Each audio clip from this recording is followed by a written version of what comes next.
Lo dijo en la primera hora. 7 de la mañana con 13 minutos. Gracias. Vamos a comenzar con la ronda de entrevistas correspondiente a la jornada del día de hoy. Yo que les decía ayer, les decía hoy, desde nuestras trincheras periodísticas hay que procurar invitar a todas las voces posibles de gente que sabe, de gente que conoce, de gente que se ha preparado para tratar de entender el tema de Sacha. El viernes pasado lo tuvimos a David Almeida de los Trabajadores Petroleros, ayer a la exgerenta de Petroecuador, Marcela Reynoso, mañana estará con nosotros Augusto Tandazo. Hoy le hemos invitado a Franco Fernández, que es un ingeniero en administración de empresas con más de 20 años de experiencia en sectores estratégicos, gestión territorial y responsabilidad social corporativa. Franco Fernández ha liderado proyectos en el ámbito estratégico y de desarrollo sostenible. Le hemos invitado porque, en cambio, Franco no coincide con las voces críticas respecto del campo Sacha. Franco, bienvenido, buenos días. Les saludamos mi compañera Andrea Orbe Santos y quien le habla Fabricio Vela. ¿Cómo le va? Buenos días, Franco. Buenos días Fabricio, buenos días Andrea, qué gusto escucharlos y compartir con ustedes este espacio. Muchas gracias por invitarme. Gracias a usted por la gentileza de aceptar nuestra invitación. Desde su punto de vista, ¿conviene esta negociación? ¿Es conveniente para el Estado ecuatoriano? ¿Es conveniente para la renta petrolera que debería recibir el Estado ecuatoriano? ¿Cuáles son sus criterios y comentarios al respecto? Muchas gracias. Vamos a partir por la parte técnica para iniciar, porque es importante entender la naturaleza del contrato. El contrato es beneficioso para Ecuador, tiene sentido y le da la oportunidad al Ecuador de continuar explotando y haciéndolo que la Constitución manda. El Estado ecuatoriano es mandante en temas de extracción de recursos naturales no renovables y la ley de hidrocarburos le dice al Estado cómo se tiene que conducir. Y en este caso, el Ecuador está haciendo una buena negociación. Entendamos que este campo petrolero debería haber subido muchísimo más su producción y ha sido muy pequeño el incremento. Hoy se pide un incremento sustancial, y pasar en los próximos meses y años de 75,000 barriles en promedio, porque quisiera usar cifras redondas para que todo el mundo nos pueda entender desde el punto de vista administrativo del contrato, de 75,000 a 100,000 barriles.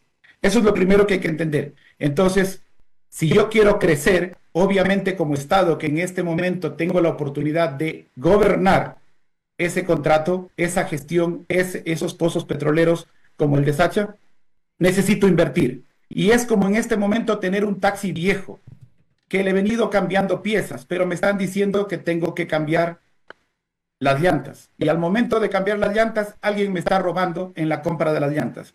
Tengo que cambiar los repuestos y alguien me está robando en el cambio de los repuestos. Tengo que matricularlo y no tengo. Lo único que está vigente en este momento es la línea, la frecuencia, y el resto todo está desgastado. Se ha dicho que se invierten 142 millones de dólares anuales. Invierten, yo diría gastan, porque veamos cuánto de efectivo es. Y justamente para pasar a un concepto de eficiencia es lo que se hace esta primera parte del contrato. Entonces, analicemos en cifras de 80-20 para no perdernos otra vez en números redondos. Si el 80% de la producción, ahorita solo hablemos de producción, para separar los conceptos que hemos escuchado el día de ayer, el 80% de la producción se la va a quedar ahora un privado, como en este caso el concesionario o el consorcio de empresas que va a tener a su cargo la producción, estaríamos perdiendo aparentemente. Hasta ahí entendamos esa naturaleza del contrato. Y lo siguiente es que como soy el dueño del pozo petrolero y no lo estoy privatizando, me quedo con el 20%. ¿Por qué necesito el 20% de este contrato? Porque no puedo ceder por completo la soberanía respecto de la producción de combustibles que se necesitan en las dos refinerías, tanto de La Libertad como en el caso de Esmeralda. Conozco ambas y sé que necesitan el petróleo para poder seguir refinando y seguir produciendo. Entonces, esta última parte, Franco, perdón que le interrumpa, esta última parte que usted está explicando en este momento tiene que ver con la duda que se ha generado y que también la tenía Andrea y que le formulamos ayer a la exgerenta de Petroecuador, Marcela Reynoso, respecto de qué va a pasar con las refinerías, qué va a pasar con el crudo que tienen que refinar esas refinerías. Tenemos 3 en el Ecuador, pero claro, las más afectadas serían la de Esmeraldas y la de La Libertad.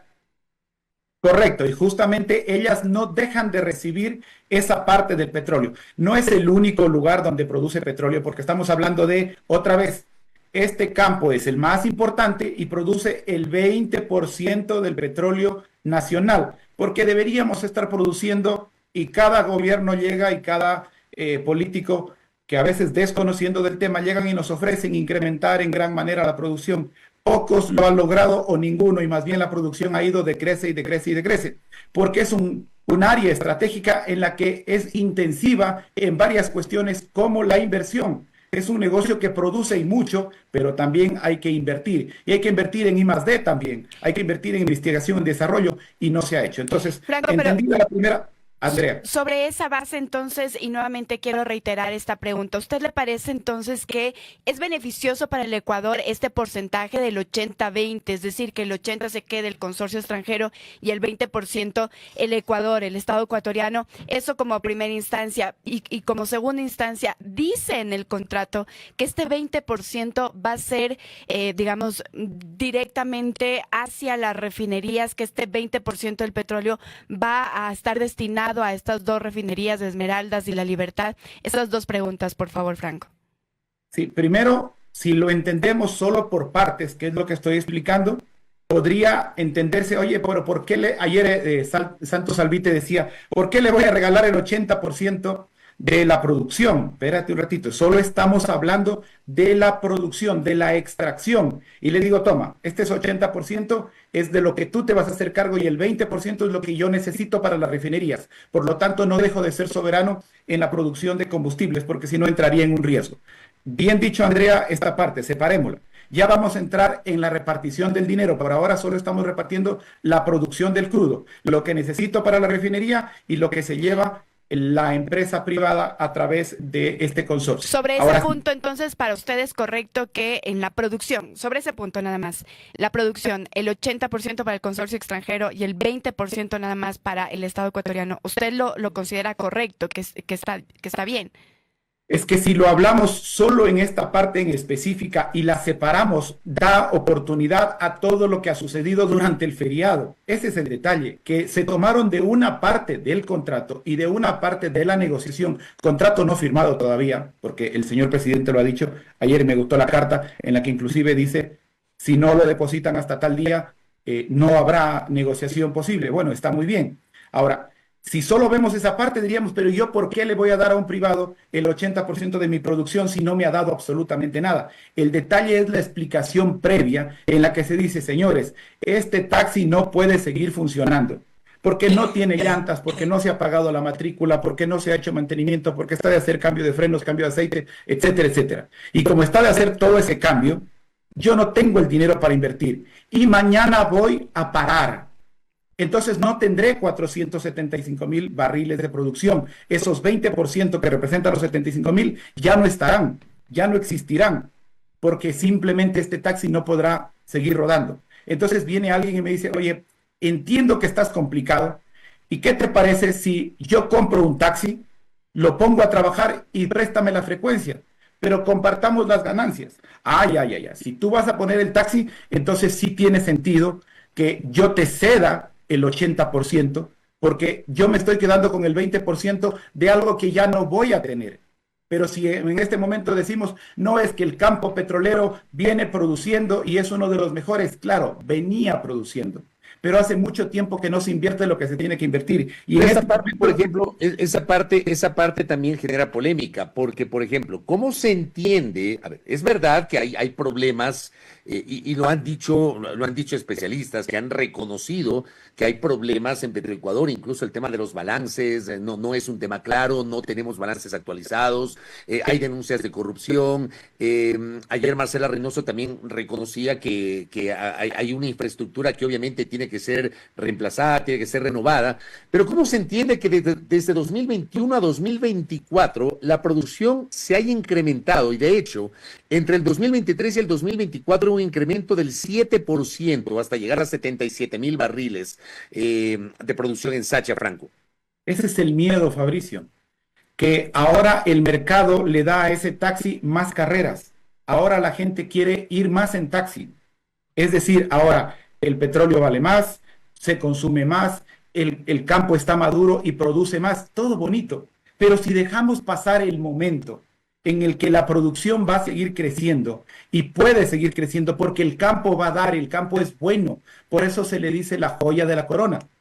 Entonces, si tenemos un campo bueno y desaprovechamos el momento de dejarlo en las manos en las que, como has dicho, no existe transparencia, no hay balances públicos, no podemos cotizar en bolsa, no tenemos cómo auditar por años. ¿Cuál fue la última auditoría publicada para el caso de Petroecuador? ¿Cuáles son los problemas que existen? Pero yo sí quisiera separar la intervención, y si me lo permiten, por favor, Andrea y Fabricio, en los segmentos del contrato, porque sí podemos hablar de la parte comunicacional, política, inclusive la geopolítica, China, Estados Unidos, etcétera. Pero vamos por partes. 75,000 barriles, vamos a subir a 100,000, es decir, que de 75,000 el 20% son 15,000 para mí, Estado ecuatoriano, y 60,000 para el consorcio, son 60,000 barriles, repartido de los 75,000, pero hasta ahí yo le he dado lo que está produciendo. La condición es que suba a 100,000. El 20% de 100,000 son 20,000. Ya no tengo 15,000, ahora tengo 20,000. Subí automáticamente 5%. Y como se premia la eficiencia, no como en años anteriores, en la que se castigaba la eficiencia, esta empresa va a subir de 60,000 a 80,000 en la repartición de la producción. Ahora, pongámosle aquí un pare. Ya analizamos la explotación, la extracción del recurso. Luego viene alguien y dice, oye, me conviene el negocio, como tú me vas a dar la concesión de tu línea, como hablando en el ejemplo del taxi, y yo voy a comprar un nuevo taxi, y tú estás complicado económicamente, yo te voy a dar una prima. Una entrada, decía la ministra ayer, pero técnicamente es una prima.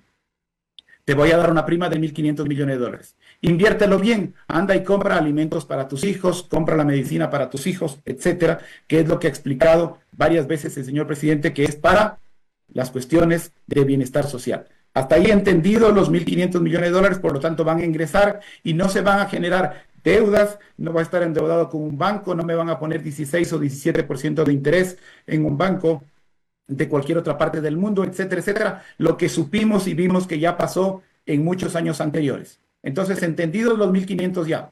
Ahora sí, pasemos a entender la diferencia de la producción. Cuando ya saco la producción, hay que venderla, entra el SOTE. Y decían, no tomemos en cuenta que le tengo que alquilar el SOTE para que transporte. Ok, si quieres, como es un tema pequeño, que igual significan dólares para el Ecuador, ingresando todos los días, porque tengo que cobrar el transporte del crudo que sale desde el oriente y llega hasta Puerto Balao, por ejemplo, entonces hay un costo ahí adicional para Ecuador, pero todavía no repartamos eso. Entendamos el 80-20 nuevo de lo que dicen que te van a dar la renta petrolera. Hasta ahí estamos bien. Vamos a hablar ahora de la renta petrolera. Hablando exclusivamente de lo que dice el contrato. Otra vez en números redondos, 80-20. Dicen que de todo lo que se venda por parte de la empresa privada del consorcio, el 80% de la utilidad de renta petrolera le corresponde al Estado ecuatoriano y el 20% le corresponde a la empresa por cuestión de eficiencia. Entonces, Andrea y Fabricio y los amigos que nos escuchan a través de este prestigioso medio, una vez que la empresa va a vender en mercado spot, como fuese, ese petróleo, resta todos los gastos. Quita todo lo que el Estado y la empresa a través de este contrato tenga que pagar. Y queda una utilidad. El 80% de esa utilidad, termina siendo del Estado. Y el 20% como premio para la empresa por la eficiencia. Así vamos bien. Ahora, pongámoslo esto en números redondos. Supongamos que de esos 80,000 barriles que sacamos hace un momento, 30,000 fuesen a gasto, 30,000, nos quedan 50,000. El 80% de 50,000 es 40,000 barriles. Disculpen si me pongo un poco técnico, pero es que esa parte es técnica administrativa. Me quedan 40,000 como Estado que ya me los estoy ganando líquidos. Y le quedan 10,000, que son el 20% de 50,000, a la empresa como parte de la utilidad por premio a su eficiencia. Muy bien, hasta ahí está separado el tema de la renta petrolera y entendido que el Estado se queda con la mayor parte. Ayer decían en una de las voces que escuché en este y en otros medios Pues me preocupé por ver hasta dónde llegamos en el alcance de las explicaciones o no entender por completo el contrato. Se decía, ¿qué hago si es que el Estado no recibe? No, el Estado sí recibe y recibe todos los días porque el petróleo se vende a diario. Ahora sí, separemos esa parte. Hablemos de la parte social. Vienen los trabajadores y te dicen, señores, un ratito, ya no van a trabajar para el Estado. Van a trabajar porque yo ya no les puedo seguir. No tengo dinero para pagarles el sueldo. Es como decirle al señor, el dueño del taxi, que le diga al que le maneja el taxi y hace las carreras, señor, ya no te puedo dar los $20 diarios, los 25, $30 diarios, porque no me alcanza, el taxi va a parar. Alguien me va a prestar, va a comprar un nuevo taxi y ese nuevo va a ser tu jefe ahora. Ah, ya, chévere. Pero por si acaso tengas intermediarios, alguien que te robe el dinero, alguien que te quite el dinero, ese intermediario ya no va a haber. El 80% de los trabajadores van a permanecer y la empresa está obligada a crecer hasta 1,000 empleos. Ah, entonces desde el punto de vista laboral y social, que sabes, Fabricio, cuánto me importa eso a nivel nacional, y lo he demostrado por muchísimos años, década y media. El 80% de los trabajadores, que son la base de la pirámide, se quedan. Y el otro 20% no lo necesito, porque allí están algunas personas que no voy a ocupar porque vengo con mi propia gente, porque allí están algunas personas de nivel gerencial e ingeniería que no voy a ocupar porque vengo con mi propia gente, y porque allí está cierta base y cierta estructura que quizás le está haciendo mal a la administración actual de Petroecuador. Entonces, salen. Ya con eso elimino la posibilidad inclusive de la corrupción y otros temas adicionales. Entonces estoy guardando. Pero recordemos, Fabricio, y contigo hemos hablado durante años, 14, 15, 16, 17, 18, 19, para nombrar solo algunos años, en los que se habló de la ley especial de la circunscripción amazónica. Y lo recordarás, el 70% de la mano de obra se contrata únicamente mano de obra local. Por lo tanto, de estos 1,000 trabajadores, 700 son locales, y solo cuando no se encuentre trabajadores locales se podrá buscar en el resto del Ecuador. Entonces, hasta ahí, esa parte explicativa social. Una cosa adicional, y entiendo esa parte, Franco, pero a ver, hay un tema muy controversial que me parece que sobre el cual no hemos recibido una respuesta oficial lo suficientemente contundente. Se supone que actualmente Sacha le genera al fisco $2,000 millones. Eso va directo a la caja fiscal. Luego de la firma de este contrato, el Estado ecuatoriano dejará de recibir anualmente esos $2,000 millones. ¿Qué va a pasar ahí? Seguramente sí, y seguramente recibirá más. Ya terminó más. Ya lo explico por dónde, pero es que hay que entender el contrato por completo. Me faltan 2 puntos y terminamos con la explicación del contrato y luego sumamos en balance los dineros, porque el contrato es administrativo técnico. Hay que ver que esto, el presidente de la República y seguramente sus ministros están buscando generarle más y no menos ingresos al país, pero sería ilógico. Solo un mal administrador te traería menos ingresos y no más ingresos. Y entendámosle solo por la cuestión experiencia académica, formación de familia de empresarios. ¿Qué se te ocurre? ¿Van a traer menos dinero al Ecuador o más dinero al Ecuador? Pues cualquier empresario quiere que el Ecuador se desarrolle. El tema, digamos que la crítica ha sido por la falta de transparencia y cómo se han dado, ¿no? Cómo se ha dado el contrato, digamos, en medio de un feriado, a través de redes sociales se ha insistido que se dé ruedas de prensa, que se explique todo esto de manera oficial, digamos. Esa ha sido la crítica de manera general, ¿no? Que se ha dado, digamos, decía ayer Fernando Santos Albites, entre gallos y medianoche se ha adjudicado un contrato. Digamos que esa es la crítica principal de este contrato, porque ningún ministro, más allá de la rueda de prensa del día lunes, se ha sentado a explicarlo tal cual lo estamos haciendo con analistas, no de manera oficial, ¿verdad? Muchas gracias, Andrea. Y claro, si uno escucha a ciertas voces que salieron de gobiernos anteriores, que salieron de este propio gobierno, por qué salieron, quiénes fueron, quién le pidió la renuncia, por qué se fueron, etcétera. Es importante entender quién critica y por qué. Yo no trabajo para ninguna de las empresas petroleras, no tengo contrato con el Estado. No, a mí me interesa simplemente el desarrollo del país, que Ecuador crezca. Y desde ese punto de vista, claro, se entiende que ahora no hay dinero pues para contratar a voceros, no hay dinero para contratar a medios de comunicación, no hay dinero para contratar a empresas que produzcan piezas audiovisuales para promocionar, porque esto es algo que también se puede hacer, promocionar y publicitar la materia del contrato. Se podría, pero el detalle es que no hay dinero. ¿De dónde lo sacamos? Ahora, tampoco tenemos a los Vinicios que habían antes, a estos señores que se encargaban de hacer la mega publicidad y de esta manera llenarnos la cabeza de información alguna que era y a otra que no era. No los tenemos, no existen y qué bueno que no están. Entonces, ¿le vamos a reclamar que adolecen de capacidad de comunicación? Puede ser, pero por eso a veces cuando no puedo expresarlo con la voz, lo escribo. Y si escribiéndolo tampoco me explico, tendremos que salir la ciudadanía. Por eso se dice participación. Quizás la palabra participación activa no esté bien dicha, porque una vez que participo estoy activo.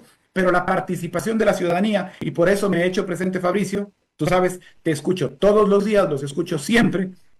He dicho, bueno, voy a participar. Alguien tiene que hablar y explicar las cosas desde el punto de vista técnico. Y por eso la ciudadanía tendrá que salir a defender esto y los que entiendan tendrán que decirlo, porque del otro lado los que entienden o malentienden o quieren hacernos malentender, salen todos, salen todos a explicar y eso es justamente lo que no nos puede pasar como ciudadanos. Entonces, ya me falta una partecita pequeña para terminar de explicar las razones del contrato.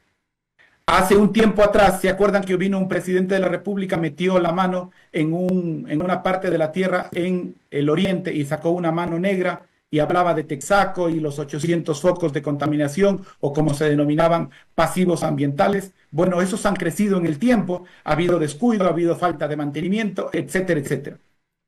Aprovechándose entonces de la situación de lo que sucedió este último feriado en Piñas, que el presidente y su gabinete ha estado dedicado por completo a socorrer a todo el Ecuador y especialmente al altiplano orense.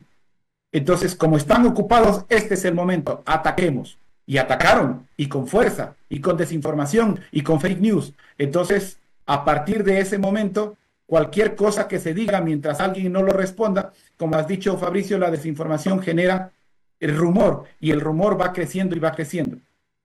Cambiar el número en la superintendencia de telecomunicaciones, de compañías, es súper fácil. Entra el estudio jurídico que tengas asignado para el caso, entre, cambia el número, edite y en 30 segundos está actualizado. Ya lo hicieron. No es raro, simplemente había que cambiarlo porque estaba mal puesto. Porque no puedes entender que una compañía llamas a una petrolera y te conteste una compañía láctea. Obviamente es un error. No queda mucho para sospechar y no hay más para aclarar. Que cada quien aclare su parte. El presidente aclara lo suyo, personal y de su familia. El ordeño aclara lo suyo de su empresa. Seguramente la persona jefe de prensa, voy a elucubrar, no, la verdad que no los conozco. La jefe de prensa estaba de vacaciones, tenía libre, el feriado no tenía su teléfono apagado. ¿Qué iba a ocurrírsele? Que estando de feriado le iban a llamar para que saque un comunicado de prensa que una empresa láctea estaba relacionada con temas petroleros, ni ocurre. Bueno, cerremos el tema del contrato. Entonces, ahora tenemos 1.200 focos de contaminación. Y en el contrato se le pide a la empresa, oye, ya que vas a hacer todo esto, ten cuidado de que el carro no esté sucio, hay que limpiarlo por dentro y por fuera, y cuando se suban los pasajeros, que tengan agua, que esté prendido el aire acondicionado, etcétera. Estos son los 1.200 focos de contaminación o pasivos ambientales, como se llamaban antes, que tendrán que ser descontaminados. Entonces el país gana desde el punto de vista social y medioambiental también. Y ahí se aplican buenas prácticas medioambientales. Ahora sí, ahí está entendido el contrato por completo.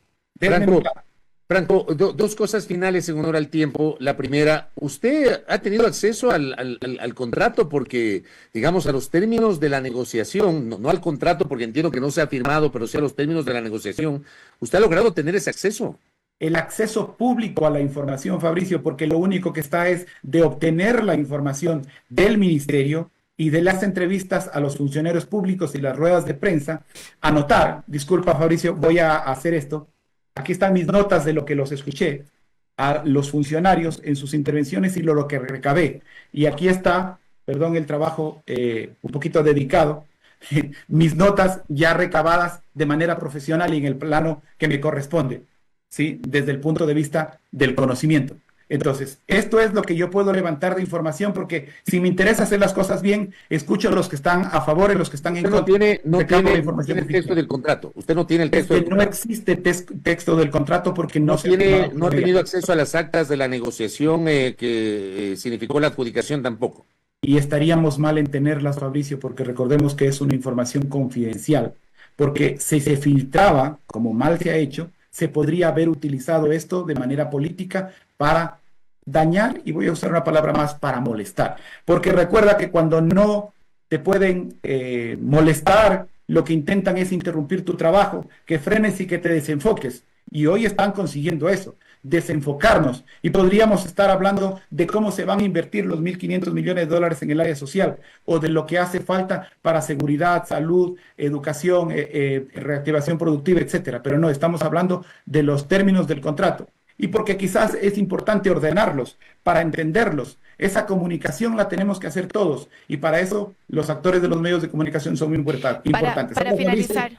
Para ir finalizando un poco, Franco, por honor al tiempo, yo por eso insisto nuevamente en la pregunta que le hacía al inicio de esta entrevista sobre el tema de las refinerías, porque si bien, digamos, usted nos ha explicado un poco más, ¿verdad? Estos tecnicismos que a veces no se logran entender, que a veces son confusos de entender. Sin embargo, yo reitero la pregunta sobre el tema de refinerías, porque de ese tema las autoridades en rueda de prensa y en las entrevistas que se ha realizado no se han referido. Usted decía, eso dice el contrato, pero entonces, si usted no ha leído el contrato ni las autoridades lo han dicho, ¿cómo poder afirmar qué es lo que ocurrirá con el tema de las refinerías? ¿Cómo poder afirmar que ese 20% de la producción del que hablábamos aquí en la entrevista irían directamente destinadas a la refinería Esmeraldas y La Libertad?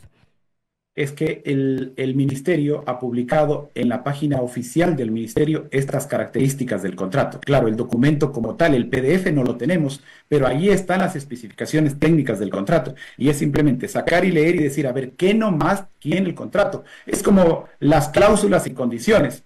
Pero hablemos ya de la parte económica. O sea, quiero decir que sí es conveniente, ¿no? Respondo, Andrea, sí se puede y sí es conveniente, sí está bien. Ahora, el documento PDF no existe, pero las condiciones técnicas que van a estar implantadas en el contrato, sí. Es como decir, oye, te doy los TDR, los términos de referencia, para luego hacer un contrato.